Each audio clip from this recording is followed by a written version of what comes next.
Hello বন্ধুরা, দেখো আমরা এক জায়গায় ঘুরতে গেছিলাম, তো তোমরা দেখতেই পেয়েছো আমরা তারাপীঠ ঠাকুর দর্শন করতে গিয়েছিলাম। তো সেখান থেকে আজকে রাতে ফিরে এসে আর রান্না করতে ইচ্ছে করলো না, শরীর একদম টায়ার্ড ছিলাম। তখন ভাবলাম যে ঠিক আছে একদিন কেনা খাবার খেয়ে চালিয়ে দিই, সবসময় খাই না। আজকে আমার শরীর একদম ভালো লাগছিল না, আর ঘুরে এসে তো 2 প্যাকেট দুজনের জন্য বিরিয়ানি নিয়ে ঘরে ঢুকে পড়লাম। তারপরে এই দেখো এখন বের করে নিয়েছি গরম গরম বিরিয়ানি। আজকে আমরা মিয়া বিবি মিলে খাচ্ছি।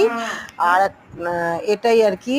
আর একটা কথা বলছি বন্ধুরা, তোমরা আমাকে সাবস্ক্রাইব করে আবার সাপোর্ট তুলে নিচ্ছ, এটা কেন করছো? আমার ঠিক ভালো লাগছে না, এরকম করো না বন্ধুরা।